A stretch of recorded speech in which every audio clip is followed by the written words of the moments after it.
This little chair is weird. Anyway, time for some old school music chatter with yours truly, DJ Zombie. Well, actually, I've been trying to drop the DJ, so just Zombie. This is Mommy's Pocketbook, bringing you the review of sorts of 10 7-inch records from back in the day, the 60s, 70s, and 80s that belonged to my mommy. So we're taking a dive into Mommy's Pocketbook and seeing what she was about musically. What were her interests? What were her interests? What was hot on the streets back in the 60s, 70s, and 80s? At least for my mom and the people that she associated with and was related to, because she was related to 11 other people directly as siblings. Anyway, that's why I call it Mommy's Pocketbook, because my mom's choice of language for describing her purse or carrying bag was pocketbook. When I was a kid, I thought she was saying pocketbook. I'm like, what's a pocketbook? Is that like hockey? Carry hockey pucks? No, because it's not a pucky.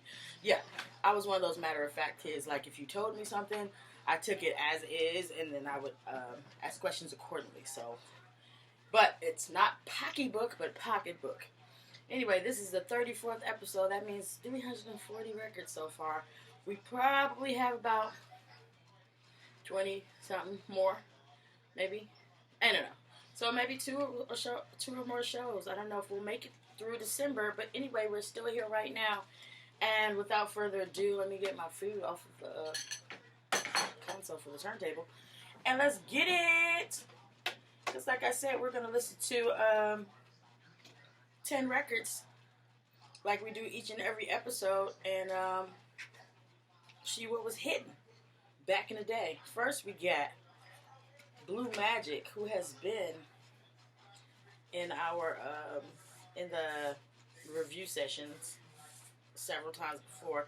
I don't want to say several times, but time and time again. But so this is they're no strangers to Mommy's being in Mommy's Pocketbook, is what I'm trying to say. So Blue Magic, let me get to my notes so I can give you some background about them. R&B group from Philly, featured Theodore Mills, Vernon Sawyer, Wendell Sawyer, Keith Benton, and Richard Pratt. You know them for Let the Sideshow Begin, which put them on the map, and it hit number 8 on the pop charts. Of course, it hit number 1 in the R&B charts. The Delphonics' Randy Kane bought Theodore Ted Mills to ATCO, which is the record label that this song was made on. Hence, if you want to see the record label, that's what it looks like. ATCO. He brought him there to help writing for Blue Magic, but he ended up becoming, and there were other people there auditioning to be a part of this Blue Magic group. Ted ended up becoming the leader. So let's listen to side A first. It's going to be called The Guess Who, and it's written by Ted Mills. Right on.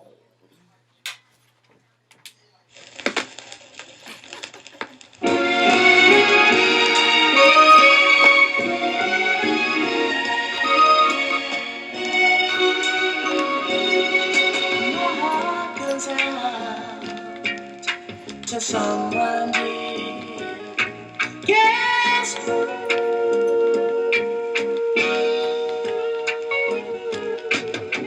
Mystery girl, enchants me so. You guess who?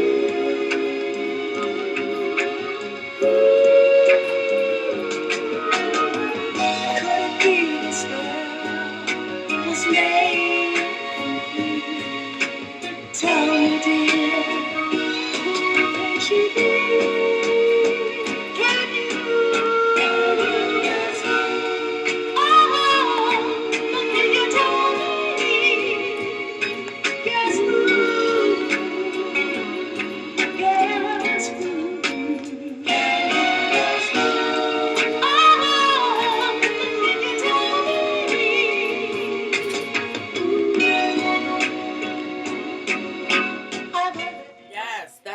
like I said, this Guess Who right there by Blue Magic, and it was written by Ted Mills, who became the lead singer for Guess Who.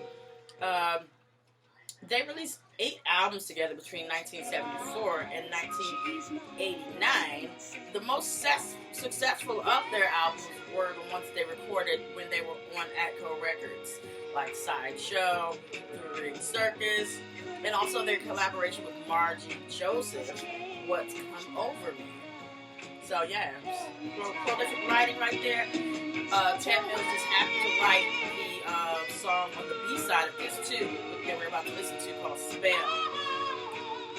Keep in mind, this was also produced by Norman Harris. Norman Harris, very big in the Philly sound industry. He was a guitarist also and a producer, songwriter. He was one of the major players in cultivating that Philadelphia sound. And this was arranged by Norman Harris and Ronnie Baker also. Ronnie Baker was the arranger on the song that we're going to play on the B-side. Soul bassist, songwriter, and producer.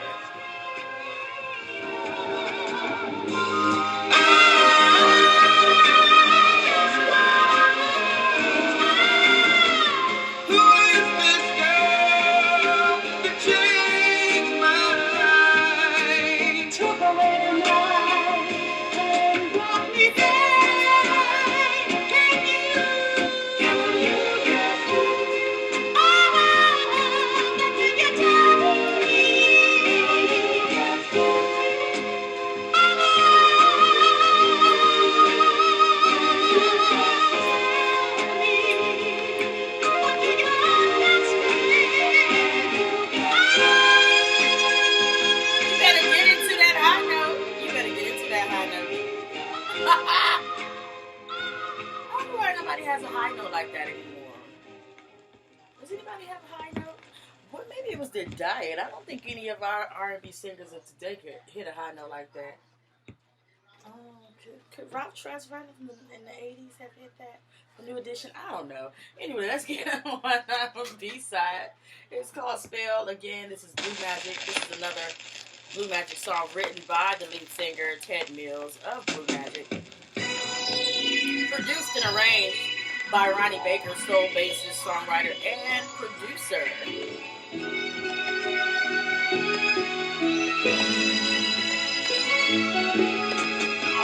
Trouble sleeping, trouble dreaming of you, trouble speaking, trouble thinking of you.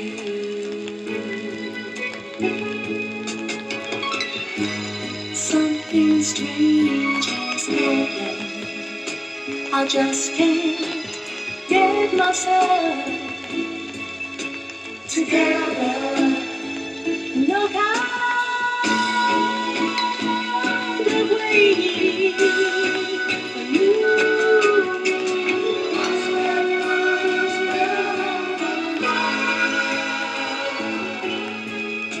You must have put a spell on my mind and turn me around. Trouble seeing. We talked about Atco Records, the album, the record label that Blue Magic was on at the time, and cut 8 albums from 1974 to 1989. Atco was founded in 1955 by Herb Abramson. You know Herb Abramson from the beginning of Atlantic Records, and there's a reason why he's connected to Atco. Because Atco was owned by Warner, operating under the Atlantic imprint. So initially, and it was an abbreviation of Atlantic Corporation, At and then Co. So initially it was for acts that did not fit into the format of what was on Atlantic Records. So they would put the music that was pertaining to like jazz, R&B, soul over on Atco. But it has spawned so many classic hits like Yaggity Yak, Don't Talk Back, which was a another one in 1958 by the Coasters. Benny King's Stand By Me from 1961. And the Bee Gees' first album, which was number 7 on the charts in 1967. And so many others. And there was also a relaunch of Atco in 2020. So.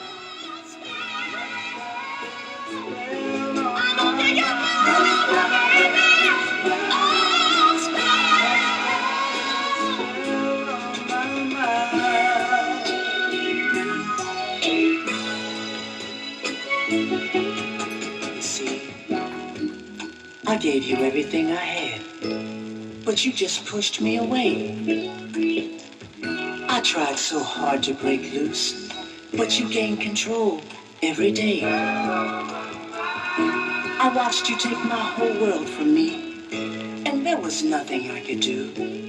A secret word, a hidden touch, and I belong to you.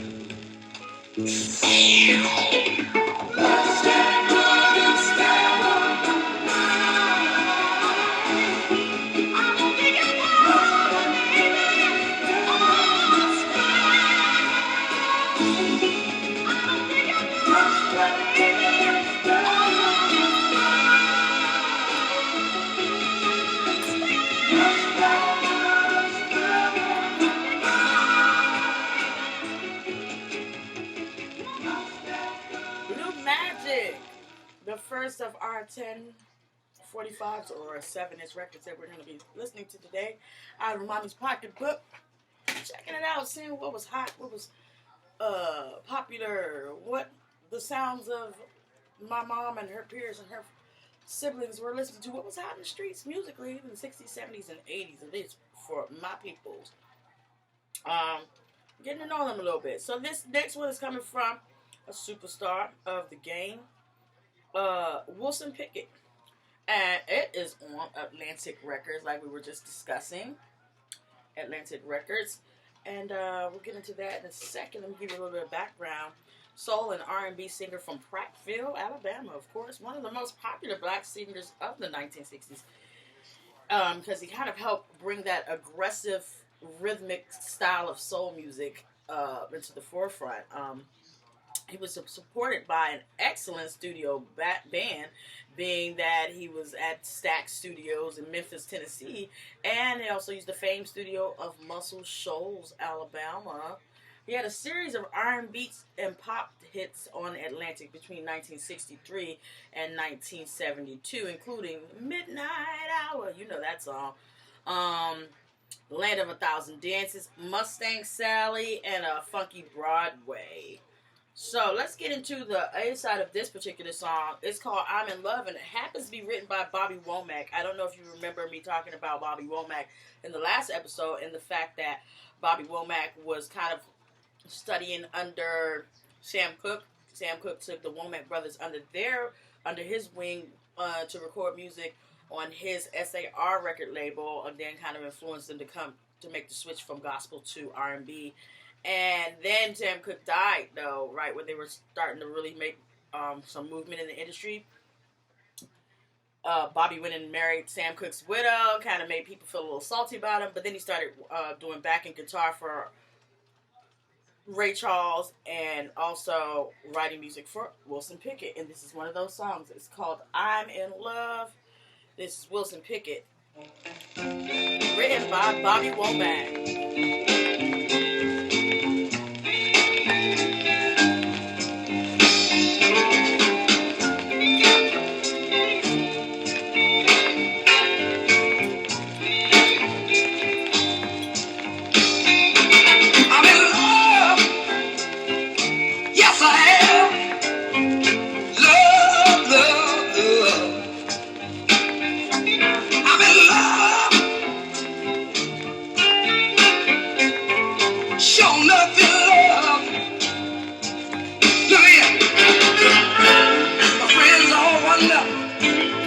Come over me. I'm as happy as a man can be. I'm in love. I'm in love. I'm in love. I'm so glad I can tell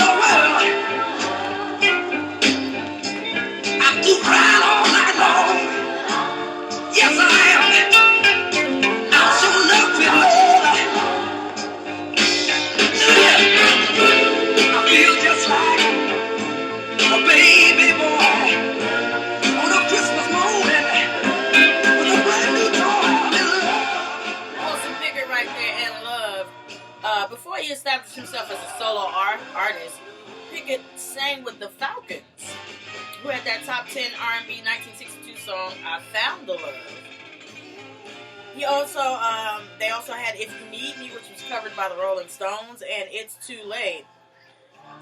Those are R&B hits for the singer before he hooked up with Atlantic Records, which sent him to record at Stax in Memphis, which is how he got to deal with Stax Studios and Muscle Shoals and all that, because Atlanta sent him down there to hone that Wilson Pickett style.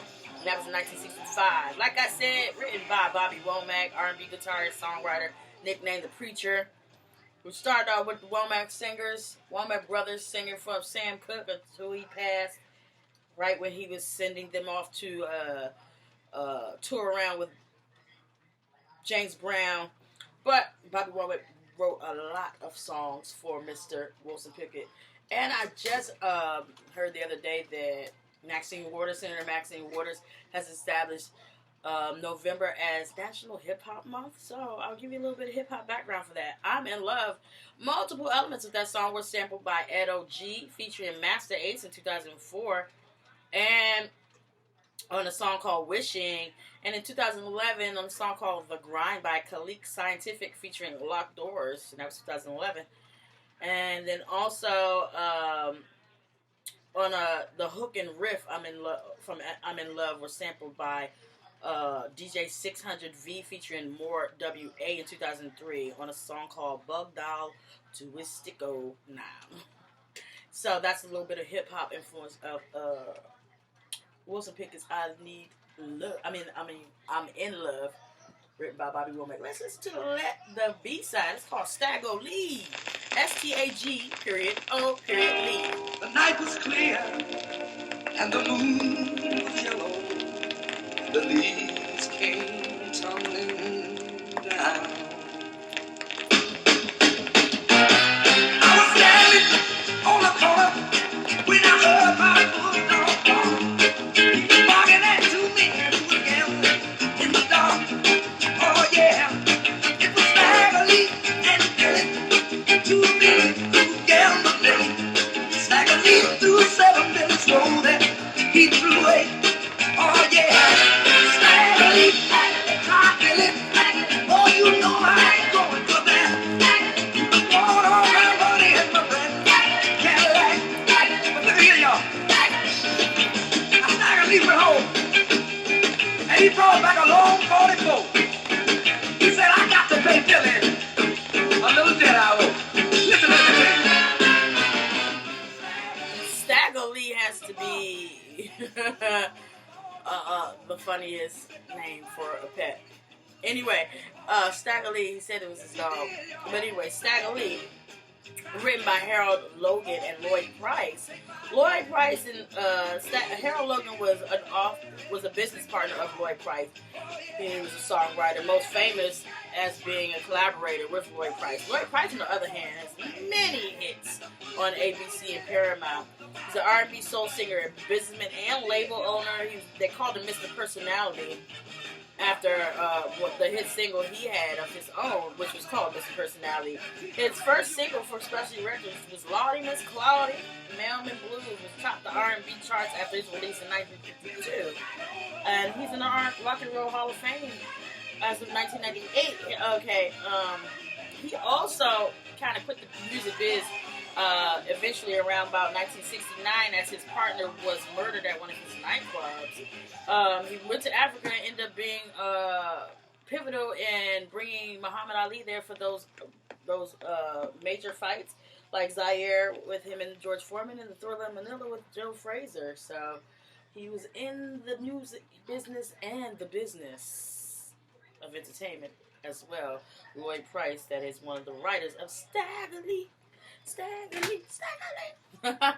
Anyway, let's get into our number 3 of our choices, our musical selections, 10 of which we pull out of Mommy's Pocketbook each and every week to see what was hot in the streets and for the youth and young adults of the 60s, 70s, and 80s. This one is coming from a sibling, but a singer no less, Irma Franklin. Sound familiar? It should. Because Irma Franklin is the singer and sister of Aretha Franklin. She's actually older than Aretha Franklin. Of course, born in Mississippi, raised in Detroit by way of Buffalo. She recorded sporadically. Oh, I'm sorry, I thought I saw something on the screen. She recorded sporadically through the 1960s, best known for the original version of A Piece of My Heart. In case you're wondering, Piece of My Heart, what's the other version? The other version became one of Janis Joplin's signature tunes, but that one is with a much different arrangement. So, she made her singing debut at the age of 5 in her father's church, of course. You know, they're from a religious family. Sang with her sisters Aretha and Carolyn in the church choir also. But during high school, she performed with a vocal group called the Cleo Petrettes. And they won a state talent contest and recorded for a small label called JVB in Detroit. Of course, after high school, the Cleo Petrettes broke up. She ended up touring with her father's gospel group for 2 years. And through that, she had the chance to record for Chess and join Motown's early roster. But she ended up following her father's wishes and that she attend college before trying a singing career. Let's get into A Piece of My Heart, okay? Which is the song that I was just talking about. So then they'll get to see how much different it is compared to the one that Janis Joplin pulls off. This is Irma Franklin with Piece of My Heart. Oh, not doing that static now.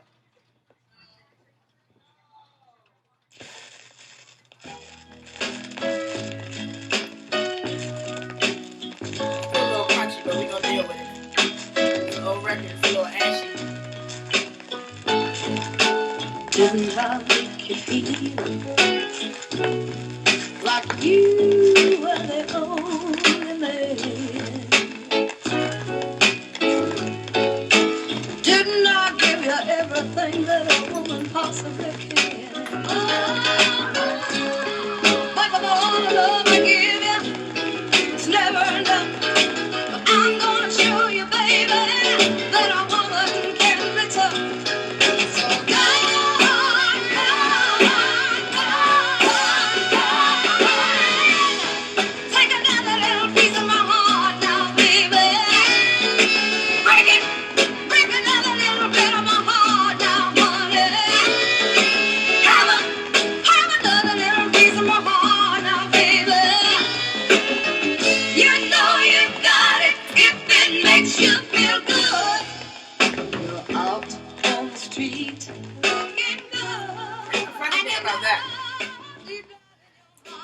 It's not so much different than the Janis Joplin one, but anywho. So after she, started to go in college, she was successfully able to audition for Eppin in 1961 and ended up moving to New York to record. The label didn't really know how to handle her style, which is the same thing that happened to Aretha in the beginning. They kind of wanted her to be a jazz singer. And, she had too much of that Memphis soul, that southern soul in her, and grit in her voice to kind of be marketed that way. So, they weren't really adept at a pure R&B sound there. So, her debut album was called My Name Irma, and it came out in 1962 after she went to Eppin. It featured jazz and pop standards. And one of several commercially ignored singles, Abracadabra, which was written by Van McCoy, but it also had R&B tunes on it as well. She ended up getting out of that contract and spending 1961 to 66 on the road again as a featured role vocalist on the New Orleans and R&B legend Lloyd Price's show. Bam! It's so funny how I pull these records out random, and then they'll have, artists on one record are going to be affiliated with the other artists on the other record in some different way, shape, or form. Anyway, it's so fascinating that. So, that's a little bit about how Irma Franklin, Aretha's older sister, got into the game. Let's listen to the B-side. B-side is called Baby, What You Want Me to Do? Sound like a simple question. Irma Franklin. You got me running, running, got me high. You got me rolling, high. Any way you want it, let it roll. Yeah, yeah, yeah. You got me doing what you wanna, baby.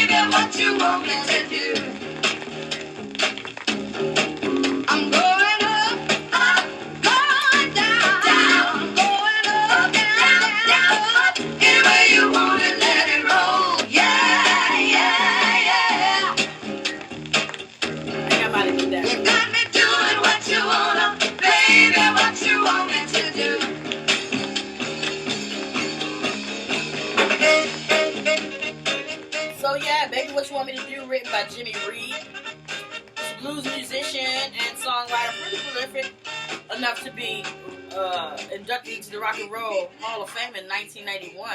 I didn't give you any music credits about the Piece of Me, Piece of My Heart that we just heard. It was written by Burt Burns and Jerry Ragavoy. Burt Burns is a New York songwriter, record producer, who also formed Bang Records with Ahmet Ertegun and Herb Abramson, and not Herb Abramson, Ahmet Ertegun and his brother Nahusi and Jerry Wexler. Bang Records, which is also affiliated with Shout Records, which is what this is released on. But also the other one of the co-writers of that song is Jerry Ragavoy. You heard of the Hit Factory? Well, he opened the original one in 1968. Sold it to Edward Germano in 1975. Of course, Hit Factory is no more, but now you know.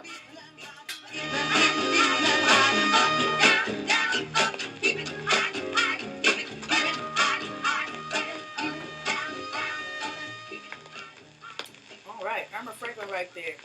This was released on Shout Records, like I was just telling you. Shout Records was an R&B and soul label founded by Burt Burns, also one of the writers of Piece of My Heart, in 1966, and it was a subsidiary of Bang Records, which we just discussed, was formed by Ahmet Ertegun, Nahusi Ertegun, his brother, and Jerry Wexler, and they were of course banged. They were of course out of New York City, just like Atlantic and all the other record labels that are associated with Ahmet Ertegun and the gang. It was inactive for a time between 1966 and 1970, but then revived back in 1971, but ended up being sold to CBS in 1979. So that's that on that. Let's get to our number 4 record out of Mommy's Pocketbook. 34th episode. That means there have been 304 records listened to already. 340. Well, when the conclusion of this episode happens, it'll be 340. That's a lot of records to have in a tote bag. Well, a gym bag. Anyway, this one is coming from Baby Washington, who we have listened to before. And this is on Master 5 Records. I don't know if you can see that. It's like a little M in the box with a 5 and a C, whatever. It's so weird because if you looked at this, just the symbol, you're like, what? What's the C for? But it's not for anything. It's an M and a 5, and it's half of a record. Anyway, so Master 5 Records is where Baby Washington was making her musical impact on the industry. I got to put it on the right side. She was born Justine Washington in Bamberg, South Carolina, but raised in Harlem, New York. R&B singer. She was also a pianist, and she had that hit called That's How Heartaches Are Made in 1963. It's a top 40 hit, and that was her only hit, but that was on Sue Records. Okay, R&B chart, she hit a lot of different charts in different ways for 4 different decades, and was a member of a group called The Hearts in 1956 before getting her first R&B hit on Neptune Records called Time, and that was 2000. I'm sorry, I'm tripping. That was not 2000. Nothing. That was 1959. So anyway, let's listen to the A side of this song. This EP is called I've Got to Break Away. And sometimes you do feel like you got to break away. This is Baby Washington.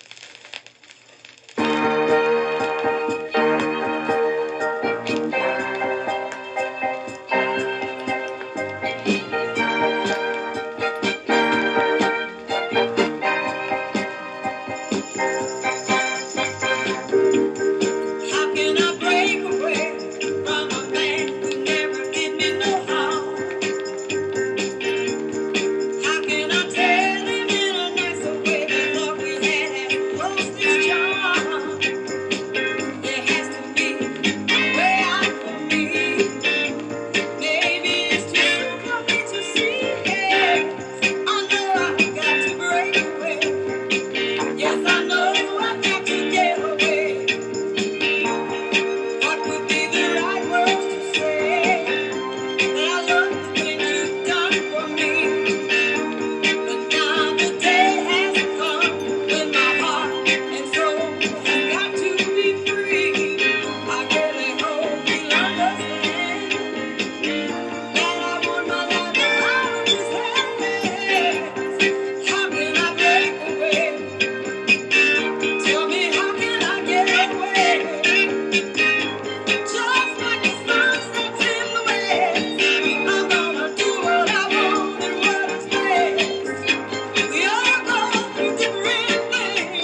Baby Washington herself, Big D. Irwin, and Lorraine Chandler.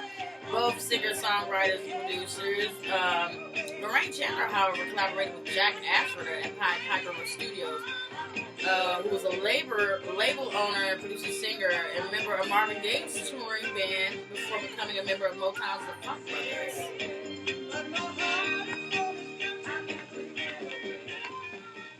So yes, got some big heavy hitter writers, and behind that, that's I've Got to Break Away by Baby Washington. Let's listen to the B-side. It is called You, parentheses, Just a Dream. You, Just a Dream by Baby Washington. Let's put the needle on a record. Hey.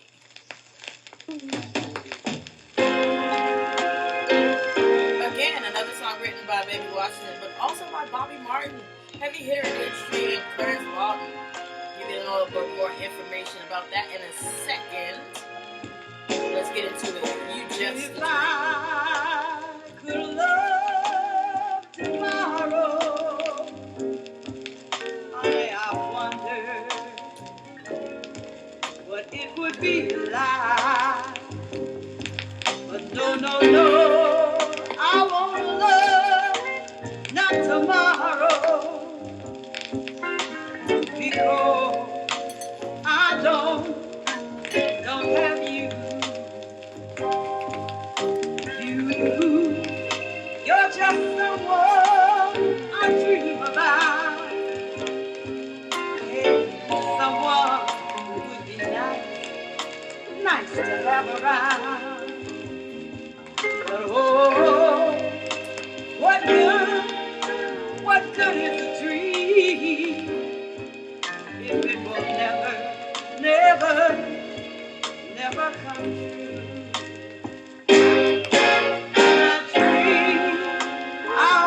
See you in the sunshine, never ever behind a dark lie. And what you seem to bring me, but it only lasts for a little while.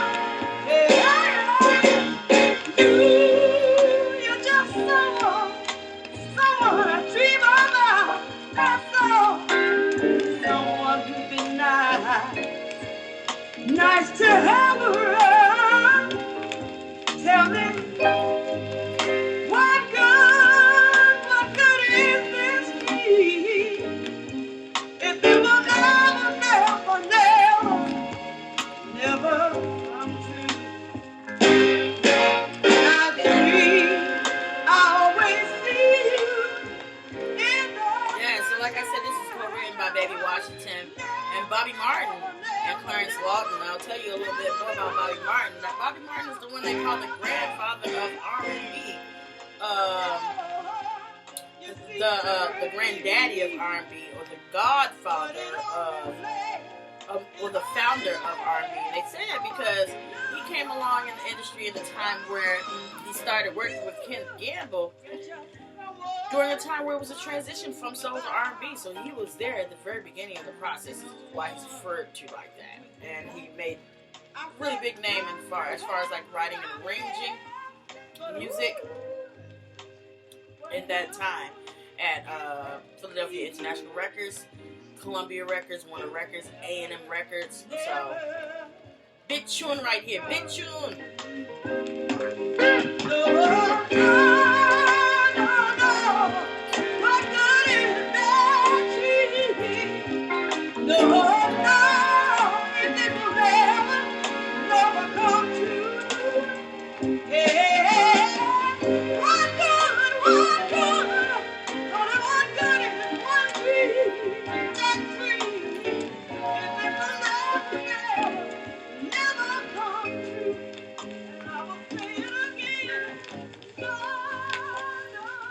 That's Baby Washington right there with the B-side of the EP.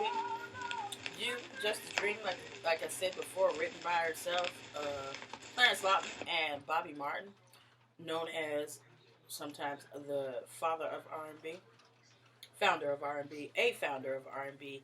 the granddaddy of R&B, because he was there at the beginnings of the transition from soul to R&B, and he made a big impact in the industry during that time. Good, correct. This album was dusty. Not this one, the Baby Washington. Um, as I was saying, as far as like the record label, Master 5, there's not really much known about it except for the address. It was 250 Ivy Lane in Teaneck, New Jersey. But other than that, there's not really a lot of information on the record label. Let's get into our next one. It's a number 5 out of our 10 that we choose out of Mommy's Pocketbook. It's coming from Kim Weston. You know the name. Soul singer, born, get this, Agatha Natalie Weston. So I wonder where the Kim came from. Anyway, in Detroit in 1939, best known as the duet partner of Marvin Gaye. Yes. Some solo chart songs, but not as much. She was never able to become as much a success as like a Martha Reeves or Diana Ross, of course, who was mega. And still, where's my, oh no. Oh, it's here. Oh. Anyway, give Diana her flowers because she is still here. She grew up singing in church at the age of 3, and by 10 years old, by her teen years, she had joined a touring gospel group called the Right Specials. Then she ended up signing with Motown during its early days, scoring a minor R&B hit in 1963 with Love Me All the Way, okay? In 1964, she recorded her first duet with Martin Luther King. I am tripping. She recorded her first duet with Marvin Gaye. Hello, that's what we were talking about in the beginning. It's called What Good Am I Without You? And then there was a sort of kind of like a tactical error on her part when she turned down a chance to record Dancing in the Streets, which was a mega hit for Martha and the Vandellas. But apparently they had sought Kim Weston out to record that record that first. So you ever think about what happens when you miss certain opportunities that you don't know are there for you? You never know what could have been, and now we do. Because that happened. Her biggest solo hit was 1965's Take Me in Your Arms, Rock Me a Little While, followed by 1966's Helpless. Let's get into this particular one right here. It's called Looking for the Right Guy. This is Kim Weston.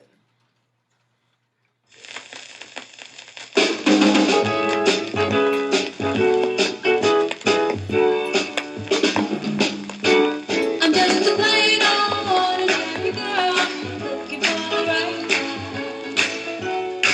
and I can spend my whole life long looking for the right guy. Some girls want a guy with money, some want a guy who's fun, but I'd rather guy be my honey if he shows me that he's mine, all mine, all mine.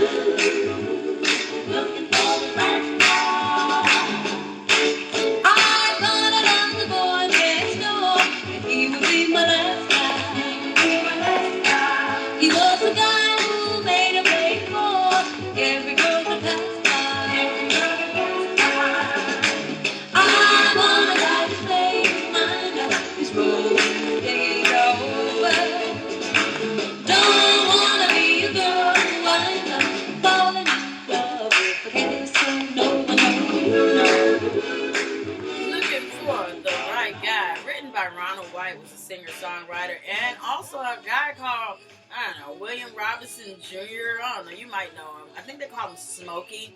Yes, Smokey Robinson was one of the co-writers of this particular song. You know him as a R&B, pop singer, songwriter, record producer, also former record executive, and a founding member of the group The Miracles, hence Smokey Robinson, The Miracles, Rock and Roll Hall of Fame inductee of 1987, and Songwriters Hall of Fame of 1990. Loving you is my fate. Every time I think about that day, I get so tired I can hardly wait for the right guy.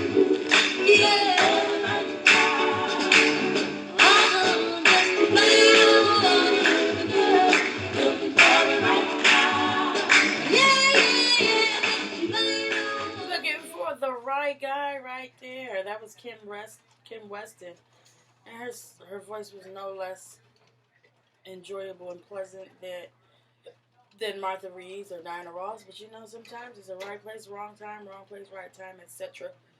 Missed opportunities. Anyway, lessons to the B-side, because she wasn't no slouch. I mean, she wasn't, just out here on the streets. This is called Feel Alright Tonight. Another one written by Smokey Robinson. Feel alright today. Feel alright because my baby wrote told me he was on his way. And I don't have to cry no more. I don't have to sigh. And that is why I feel alright today. Feel alright tonight. Feel alright because I knew that everything gonna be alright. That I won't have to be alone. I'll have someone to cry. And that is why I feel alright today. Because everything seems to be going my way. But this has happened before. I've had my hopes up high, yeah. And the very next day, well, now they came my way, but he passed me by, no word. Yes, Kim Weston right there with Feel Alright Tonight, written by Smokey Robinson. She got an entire album of duets with Marvin Gaye called Take Two.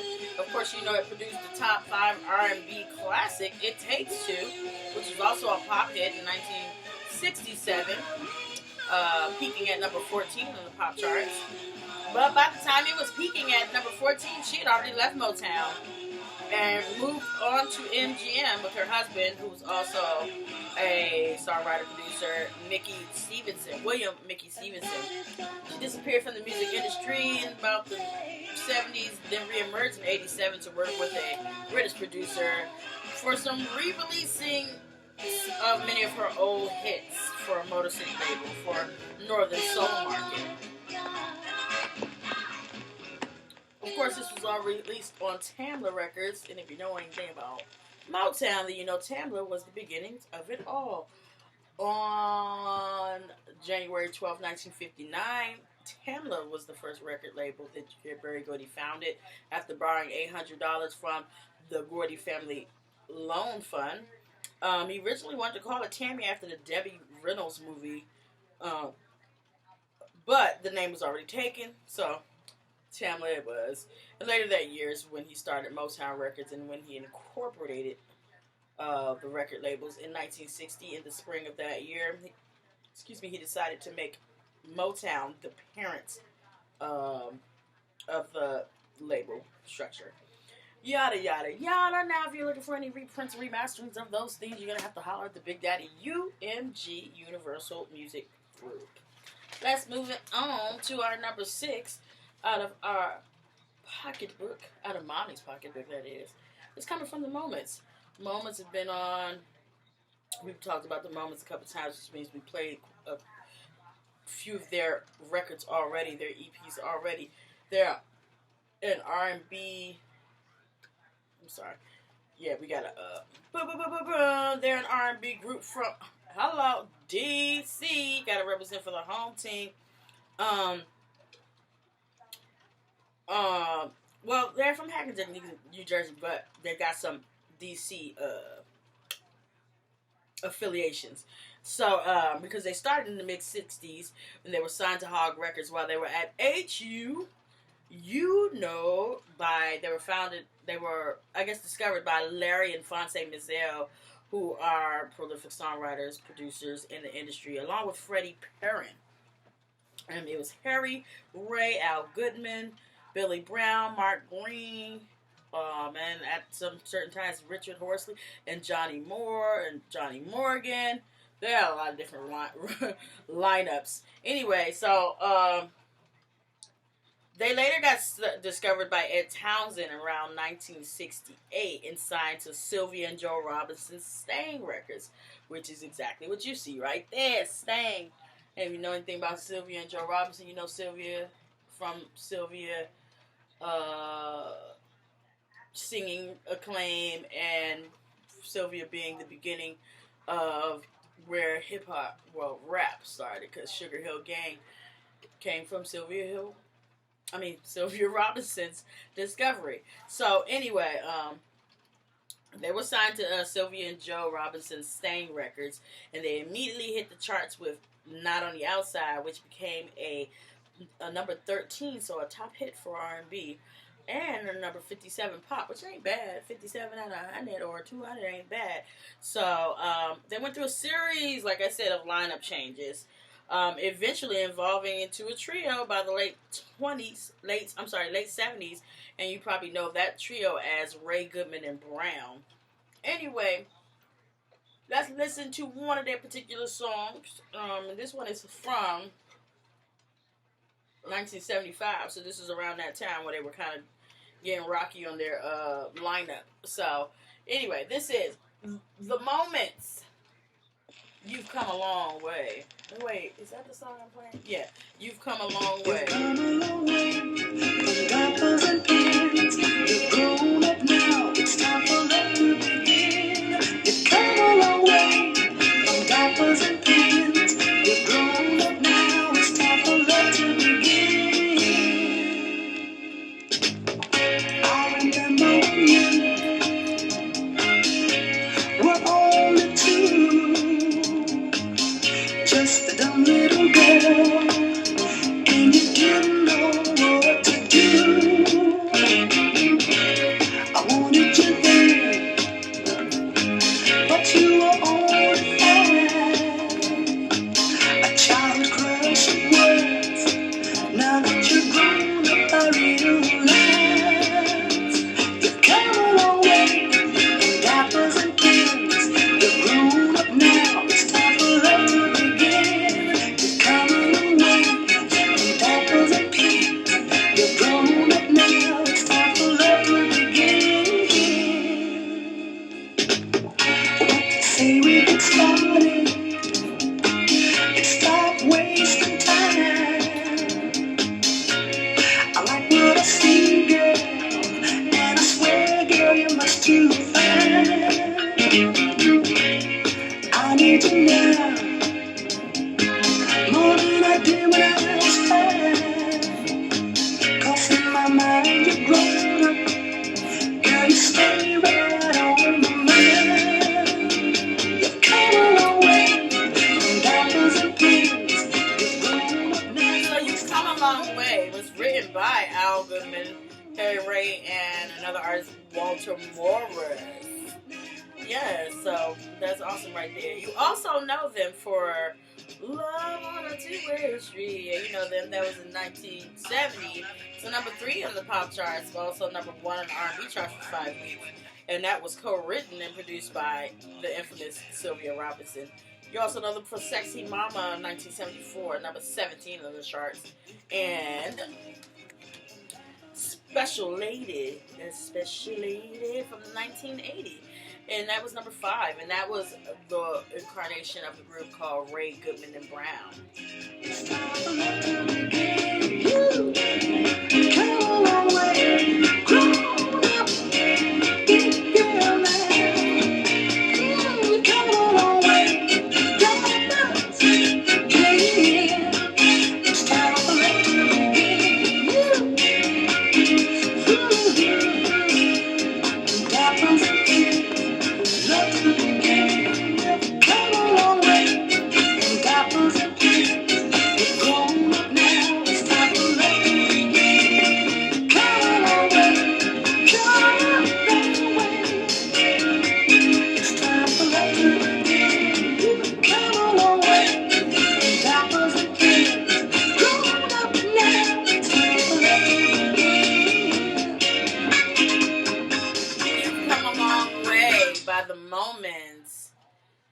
case you needed clarification, I said they were from DC. When I say they're from DC, they're from DC by way of their Howard influence. They are from Hackensack, New Jersey. But also, we just played the B side. I meant to play the A side first, but it's okay because you've come a long way with an awesome song. But now let's get into the A side of the Moments. It's called "Look at Me, I'm in Love." In parentheses, this one's written also by Al Goodman, Harry Ray, and Walter Harris. So pretty much by the band. And in 1975, it was a hit for them. Ooh, a banger for them coming in, peaking at 39. And on the R&B charts at the same time for a solid week at number 1.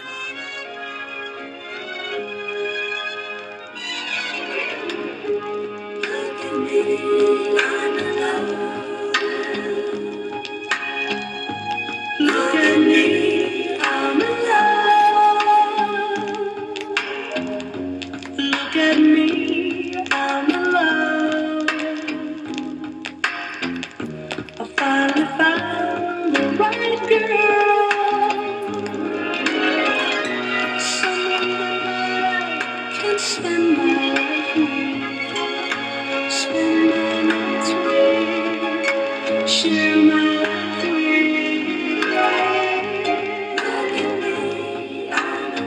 Look at me, I'm so happy.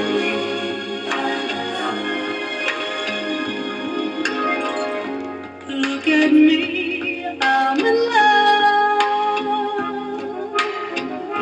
The preacher said she's my girl. I'm saying I do for the rest of my life. And I think it's so nice. She's gonna be my wife.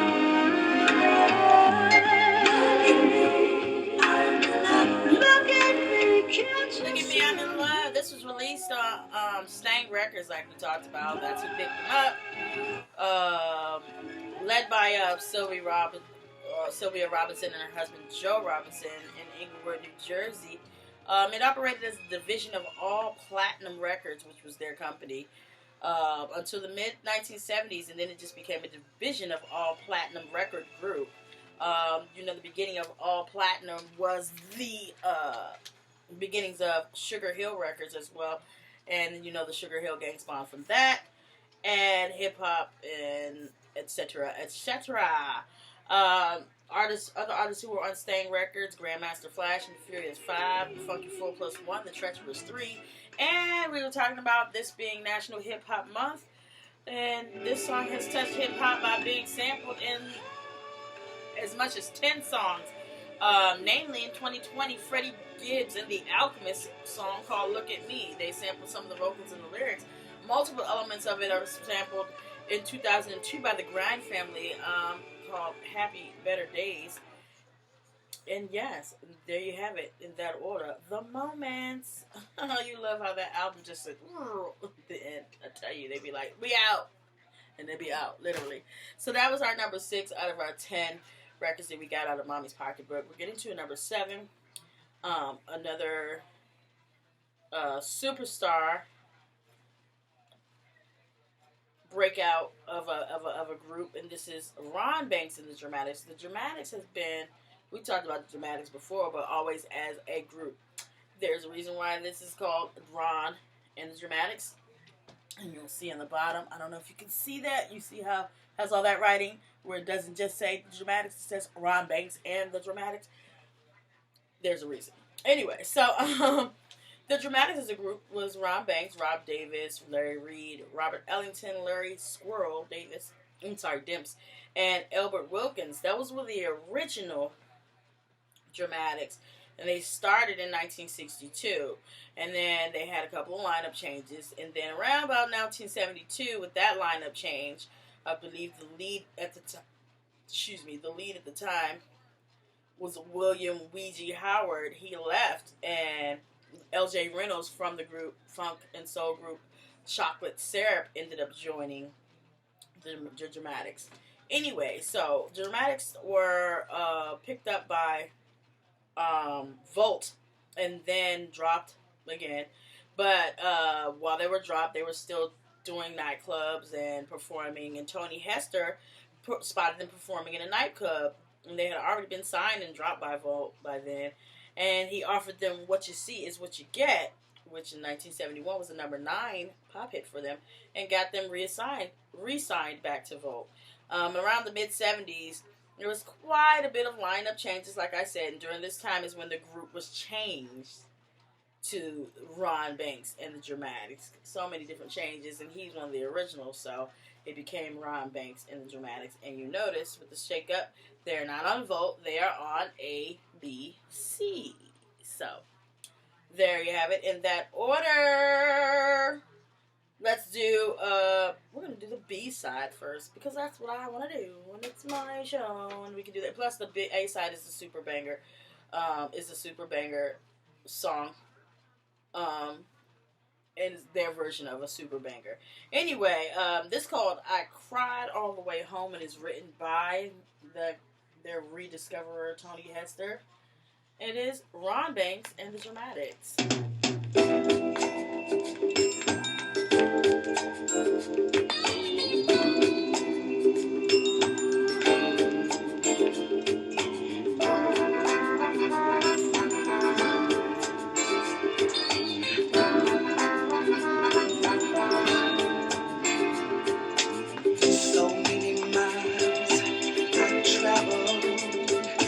To see your loving face, to kiss your lips, and once again feel your warm embrace. I thought that you would welcome me with your love and arms open wide, but you were cold and as distant as an unreachable star in the sky. You treated me like a stranger, a tourist just passing through. You were so polite, you showed me the town, but I didn't see a thing. I wanted to cry, but I held back the tears. Did he say you were so polite, showing me the whole town, but I didn't see a thing?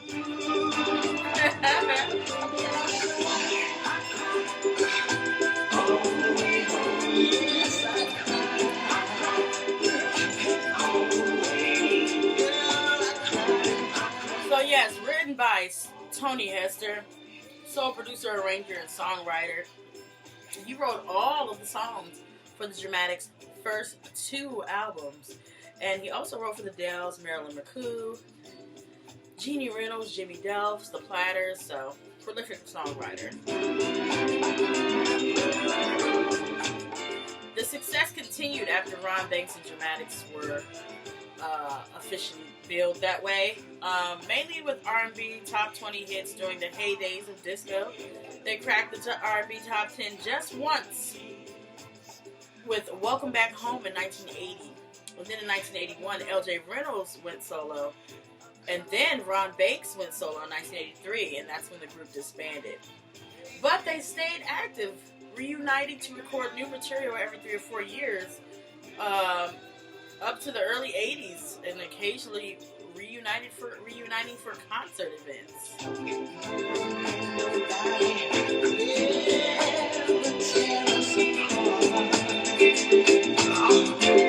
You turn your face away from me. You wouldn't even let me kiss you. I felt so bad. I wanted to break that down and cry.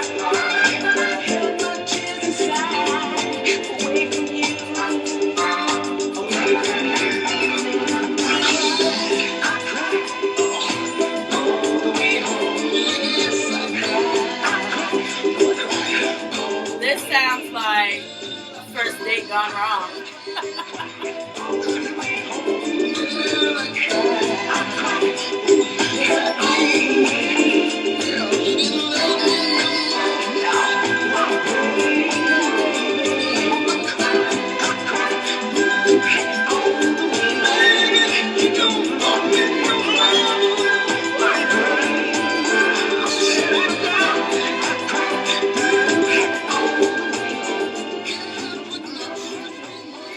I cried all the way home right there. Ron Banks and the Dramatics. Let's get into, that was the B side of this particular EP. Let's get into the A side, which is a cover of a Billy Paul tune you might have heard called Me and Mrs. Jones. We just played that like a couple weeks ago. Anyway, written by Carrie Gilbert and Kenny Gamble and Leon Huff. Let's get into it. It's Ron Banks in the Dramatics version of Me and Mrs. Jones.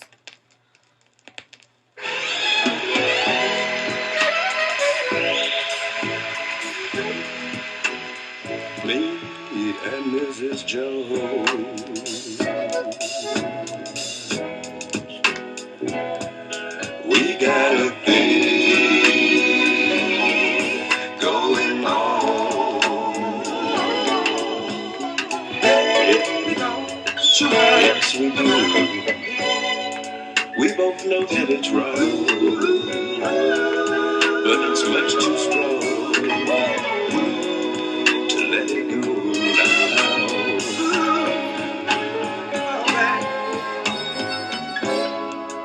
We meet every day at the same cafe, 6:30, and no one knows we'll be there.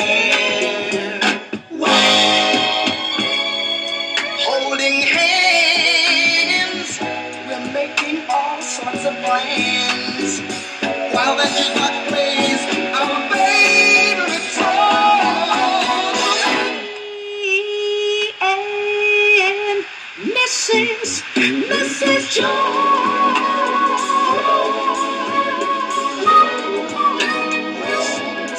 we got a thing going on and on and on and on. What can I tell you? Yes, so yes, you remember this was a song originally performed by Billy Paul, but still written by Carrie Gilbert and Kenny Gamble and Leon Huff. Carrie Gilbert was a friend of Leon Huff before he blew up with the Philadelphia International Records fame. Also one of the co-writers of Don't Leave Me This Way. You know, the Kenny Gamble and Leon Huff writing team, though, is legendary for soul, disco, R&B, funk production and songwriting. They were founder of the Philadelphia International Records, of course, in 1971. The creators of the Philadelphia Soul. And they've written and produced over 175 gold and platinum albums. Woo! Which is why they're in the Rock and Roll Hall of Fame as of 2008. Yes. And they're co-creators of this particular song.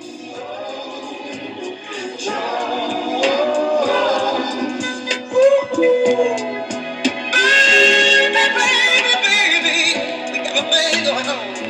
Hey, we got to meet at the same place, the same time, baby, so don't be late.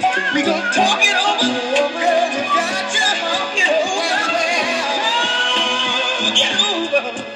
We gonna talk it over, talk it over. We need to talk it over. Mrs. Jones, my baby Jones. Yes, so this is Ron Banks and the Dramatics was released on ABC Records, part of the American Broadcasting Corporation, of course, as American Broadcasting Paramount Theaters Incorporation, started in 1955 for the theater portion of that. Sub-company called Ampar Record Corporation started moving into pop, jazz, R&B, children's music, spoken word under ABC Paramount. And then in 1962, they decided to just call themselves ABC Paramount Records Incorporated, yada, yada, yada. If you're looking for any reprints, remasterings, or rights to that particular music, you gotta holler at the big dog, Universal Music Group, that is. That was number 7 of our 10 records that we review after we've taken them out of Mommy's pocketbook to see what was happening, what was hot in the streets musically for the youth and young adults of the 60s, 70s, and 80s. Let's get into Brighter Side of Darkness. There's not a whole bunch of information about the Brighter Side of Darkness, but a little bit that there is very relevant. Soul R&B group of high schoolers from Chi-Town And we're gonna listen to the B side again because that's what I want to do first. Because the A side is such a banger, we're gonna listen to that one last before we transition to the. We're gonna pre-lead into the banger, so to speak. Their lead, even though I said they were from high school in Chicago, their lead singer, his name was Daryl Lamont, was only 12 years old. But they weren't around for too long, but you know them for the songs we're going to play, which I will talk about in a second. Other members of the group included Ralph Eskridge, Randolph Murph, and Larry Washington. Ralph Eskridge and Randolph Murph were the writers of this particular song, which is the B-side of this EP. It's called I'm.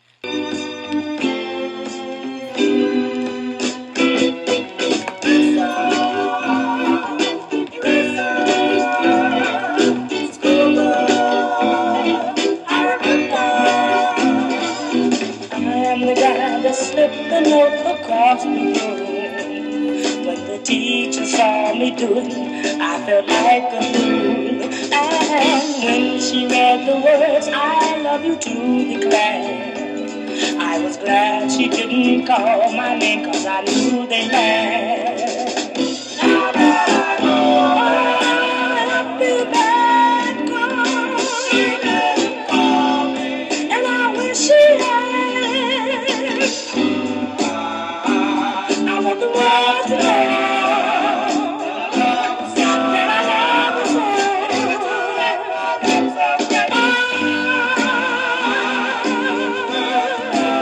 want the world to know that I love her so. You asked me to play with you, and I was so glad. The fella saw me jumping up, and I felt so bad. I told him you have tricked me, and that was all. Then I went across the street to play baseball. I'm so glad God she didn't call me, and I wish she had. I want the world to know that I love her so.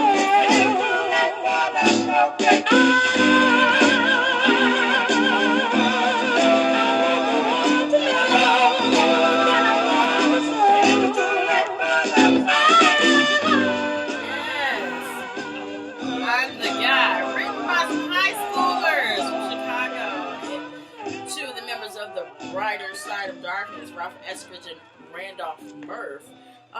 The main hit you know them for, even though they weren't around in the industry that long, is the one that I'm about to play, and it's the biggest one for them.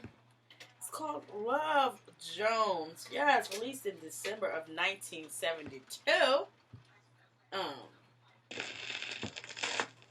And guess who wrote it? Randolph Murph, Ralph Eskridge, and Clarence Johnson on production. High school! I'm telling you.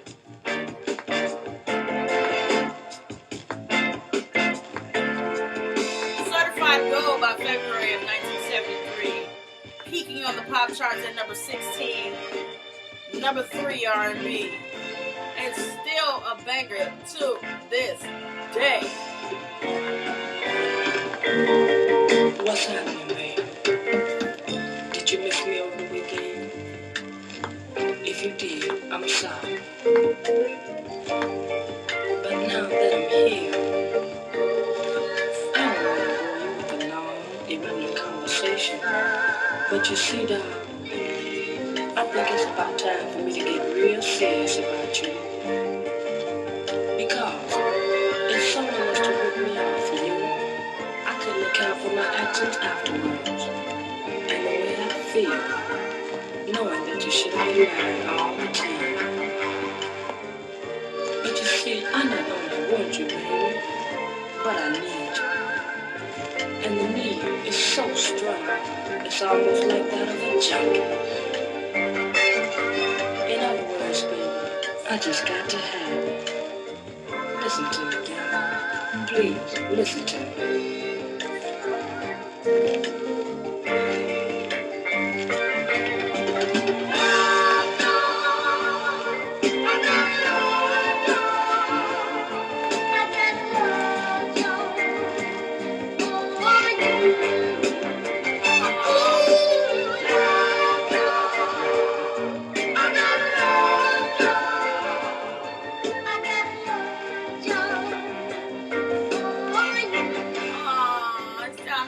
Duke, 12-year-old lead singer. You know this song is heavily in hip hop. You know, sampled by the RZA, sampled by Keisha Cole, sampled by the Refugee Camp All Stars. You know, what the Fugees.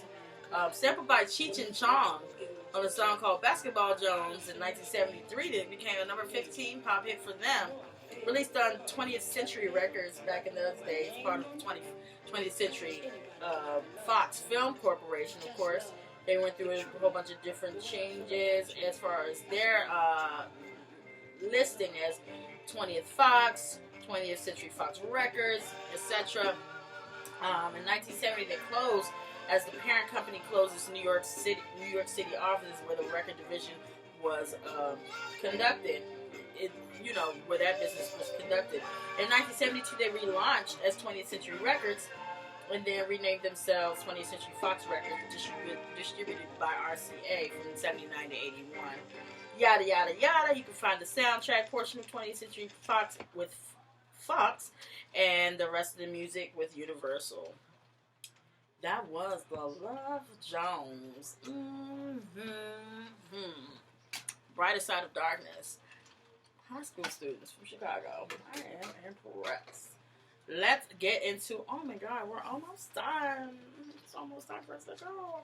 Our second to our last record that we're listening to from Mommy's Pocketbook is coming from some superstars, the JBs, the James Browns is pretty much what that means.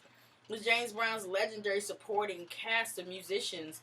The name is most associated with the three hornmen in particular, the saxophonist Maceo Parker, Alfred Pee Wee Ellis, and the trombonist Fred Wesley, because they're usually the ones who are leading the band. All of whom originally joined Brown's backing band at various times. They enjoyed a heyday from 1970 to 75 under Wesley, though. They were billed under various alternate names on their own singles with respective leaders, like when they did their incarnation of Fred Wesley and the JBs, Maceo and the Max, the New JBs by themselves, the James Brown Soul Train, the Last Word, the First Family. So they have a couple of different monikers that they've been referred to as in the industry as far as like the singles that they may have cut. The first official version of the JBs was formed in 1970 after James Brown was so demanding that his regular band, except for Bobby Bird, quit on him. They walked out. And so he ended up recruiting a Cincinnati-based R&B band called the Pacemakers. And they already toured behind Brown's favorite, by a Brown favorite, Hank Ballard. And it was brothers in that. There was the brothers in that were was Phelps Catfish Collins and William Bootsy Collins on Phelps Catfish on guitar, Bootsy on bass. They anchored that lineup. And then, one by one, Brown's former band members started coming back and returning to the fold, including Fred Wesley, I keep calling him Wesley. Fred Wesley, who became the musical director of the JBs in December of 1970. So we're about to listen to Give Me Some More, which is written by James Brown, and it is the JBs. Get rid of that dust. Yeah! Let's give it some more. Let's give it some more. Let's give it some more. Let's give it some more.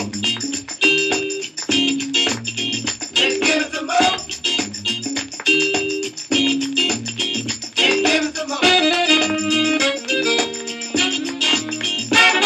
Let's give it some more. Let's give it some more.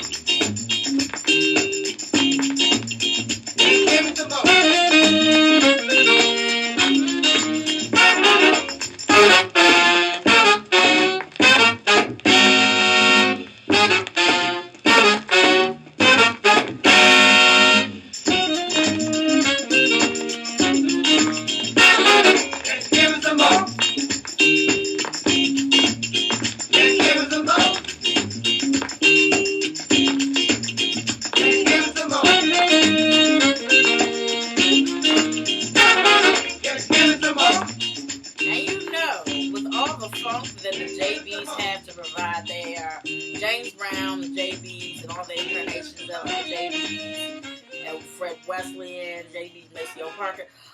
So much samples in hip hop, and like I was saying to you, Maxine Awards declared November National Hip Hop History Month. So let me give you some ways that the JBs have touched hip hop, and that they've been sampled in over 70 songs.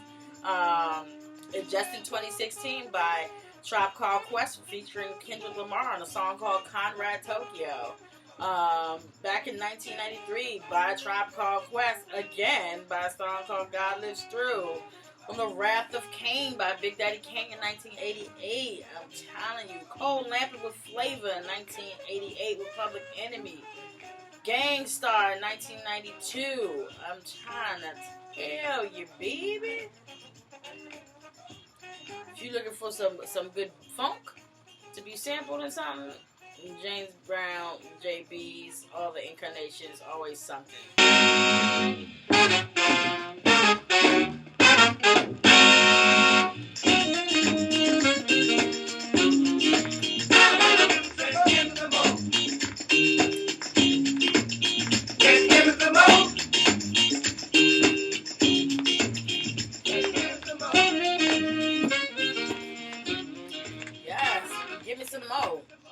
The JBs. Let's get into the B-side. The B-side is called The Rabbit Got the Gun. That's a wild title for a song. But back in them days in that funk era, anything's possible. The JBs. The Rabbit Got the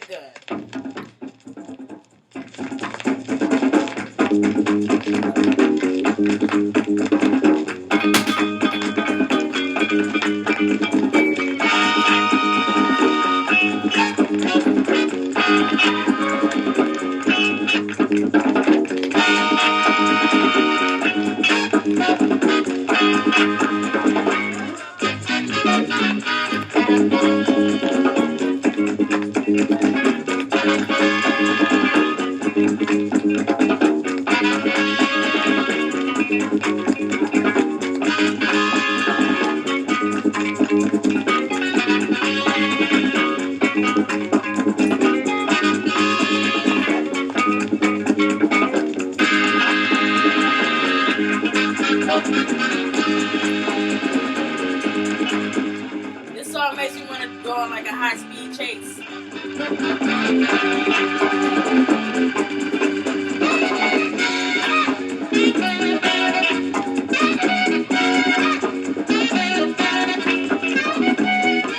So, Give Me Some More was written by James Brown himself. Soul Brother number one, hardest-working man in soul business. The Godfather of Soul Art, Rock and Roll Hall of Fame in 1986. Songwriters Hall of Fame in 2000.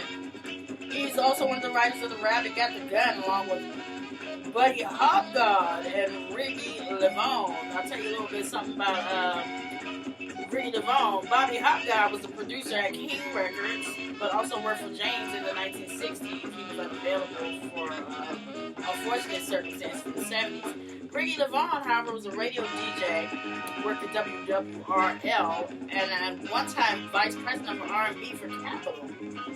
He was also a 1970s advocate for black people's rights and recorded Skin Deep as a message on the behalf of black people in the United States. So, and that was one of the writers on The Rabbit Got the Gun.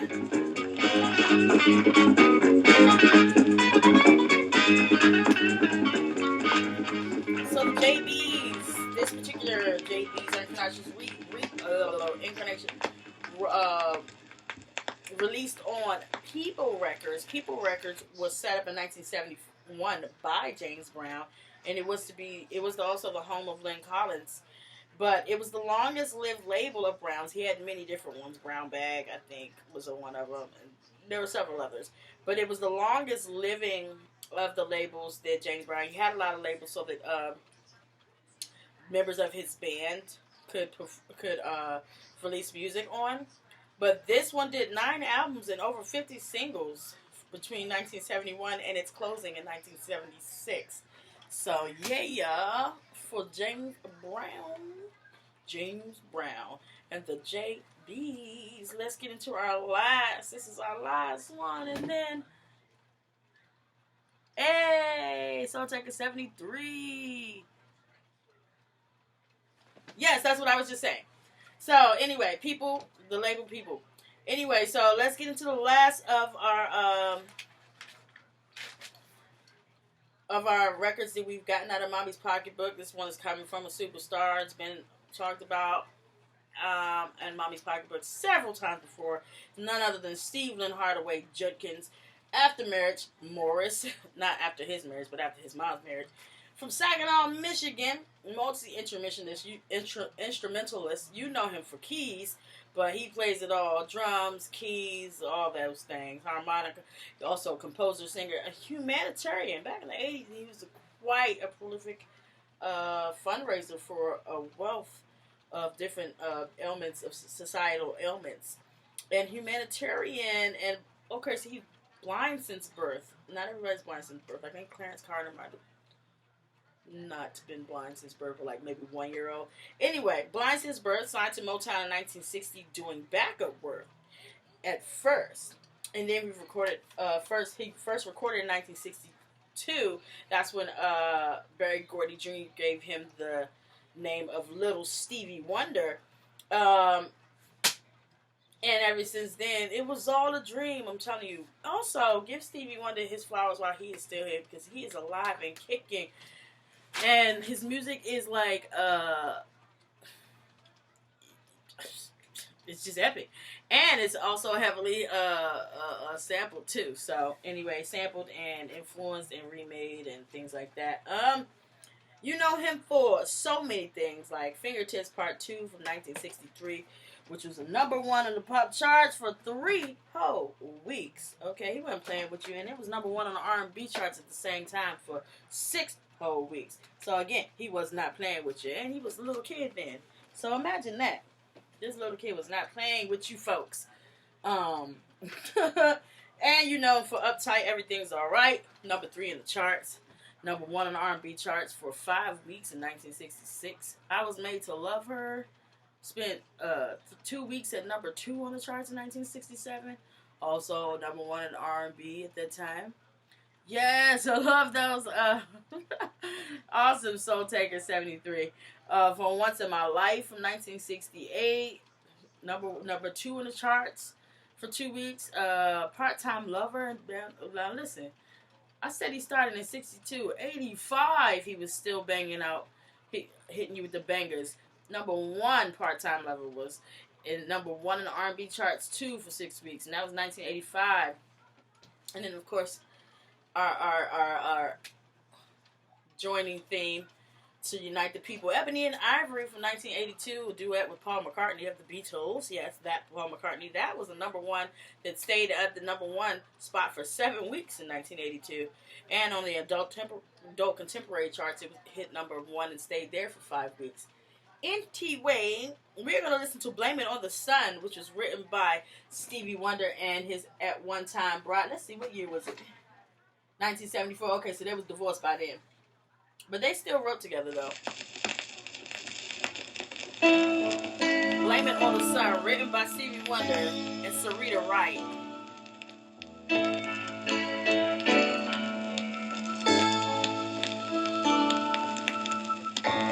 Where has my love gone?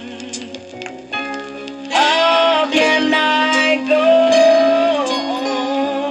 on? It seems, dear love, has gone away.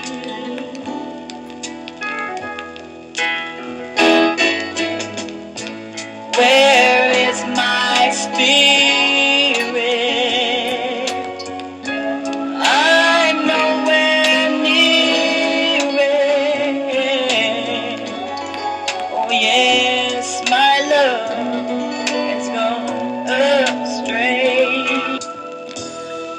But I'll blame it on the sun that didn't shine. I'll blame it on the wind and the streets. I'll blame it on the tide. Never was enough.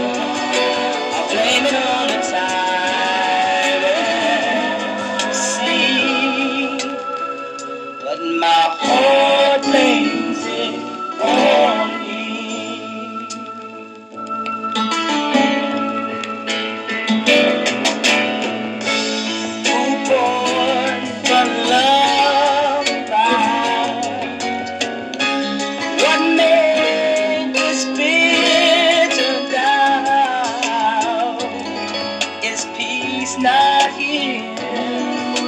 for me to see.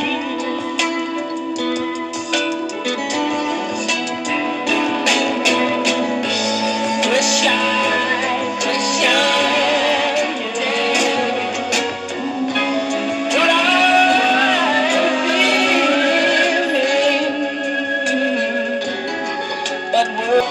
blame it on the birds and the trees. I'll blame it on the day. Yeah, blame it on the sun right there. It's such a beautiful song, and it's been covered by a whole bunch of people, including the Fugees. Like I said, it was co-written by Stevie Wonder and Serena Wright. Serena Wright was at one point in time Stevie Wonder's wife from 1970 to 1972, just a couple of years. Anyway, she's also was a frequent co-writer and collaborator with Stevie Wonder. He would often adapt her poetry and her verses to music that he was putting together. So, and there you have it. I mean, I guess you can make beautiful music with a person with a person who was beautiful enough for you to be married to, and also a talented person who was beautiful with words. You got the you got the words. I got the instruments. Let's get it. You know. So that was Blame It On the Sun. Let's listen to the last song of the episode, 34. That means this is the 340th record that we've played since the beginning of these shows, which started around, March? April? Yeah, maybe March. Yeah, probably late. I think late March. Why am I guessing? I can just look right here. And I ain't put the date in the first one. So let's see. The second one was on 3/20. So, okay, that means the first one was on 3/13. So, yes, March 13th was when we started. So, here we are, November 3rd. No, I'm just all the way off today. November 6th. On our 340th record played out of Mommy's Pocketbook. This is the A-side of that particular EP of Stevie Wonder, Stevelyn Hardaway Morris. This is released on Tamla, of course. Tamla, back in the day, I already talked about Tamla 17 billion times. But at least twice this episode was the beginning of the Motown legacy. And it started on January 12th, 1959. It was the first record label that he made. And in the fall, that's when he founded Motown. And then when he incorporated the businesses in the spring of 1960, he decided to make Motown the parent. So that's how that all worked out. Now, if you're going to look for anything from Mr. Stevie, you're going to have to holler at Universal Music Group. Let's listen to one of my favorite songs of Mr. Stevie Wonder of all time. This is one of my favorites. I think Golden Lady is one. I don't know, but this one I love. And if it ever comes, I don't care if it comes on in the middle of a trap concert. I'm singing it and loud. This is our last song of the episode, and it is Stevie Wonder with Don't You Worry About a Thing. And don't you worry about a thing, because we still got a couple more records in the stash, so we'll be back next week.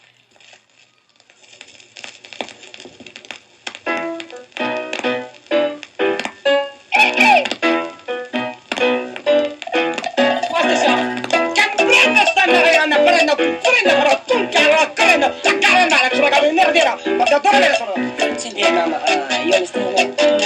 Well, like, I don't understand how you can, because, like, I've been to, Paris, Beirut, I've been to Iraq, Iran, Eurasia, I speak very, very, fluent Spanish, todo está bien chévere. Chévere, is that my mama? Yeah, because I got my shaker, Everybody's got a thing, but some don't know how to handle it. Always reaching out in vain, just thinking that things not worth having. But don't you worry about a thing. Yes, indeed, Soul Taker 73.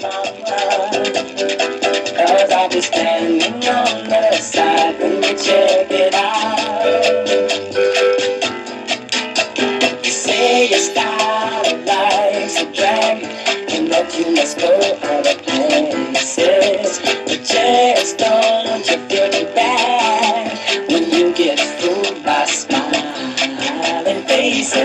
Don't you worry about a thing. Don't you worry about a thing, mama.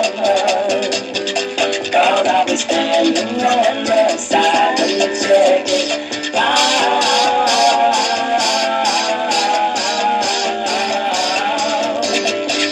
It all. You said, don't you worry about a thing.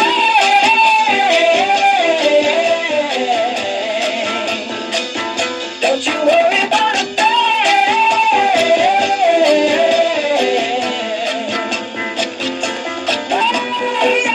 everybody needs a change, a chance to check out the new. But you're the only one to see the changes you take yourself through. But don't you worry about a thing. Don't you worry about a thing, Christian mama. God, I'll be standing good always when you check it out. Don't you worry about a thing. I love this song, and so do so many other people like Janet Jackson's Free Zone, which sampled it. Tribe Called Quest sampled it. And Go Ahead in the Rain. John Legend covered it, you know. Main Ingredient covered it. I mean, come on now. It's Stevie Wonder.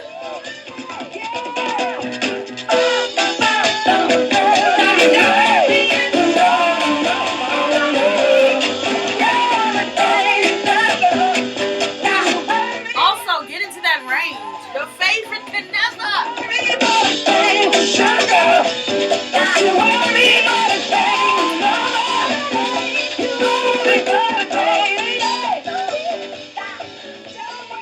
I also love the fact that it just feels like the ultimate dance party. Like I'm at like the best cookout ever and having the greatest time. I have a nice cold beverage in my hand, maybe a chicken wing or something, and I'm having the best time. That song just makes me feel so great. Anyway, that's the last of it. Thank you for tuning in to Mommy's Pocketbook. We'll be back on next Saturday. If you missed any part of this or you can't catch any of it because the copyright goons came through and muted me, you can catch me later on YouTube at Kane Dizzle's page. KANEDIZZLE. Thank you for tuning in. Soul Taker 73 as usual. I appreciate you so much. And I'm going to holler at you next week.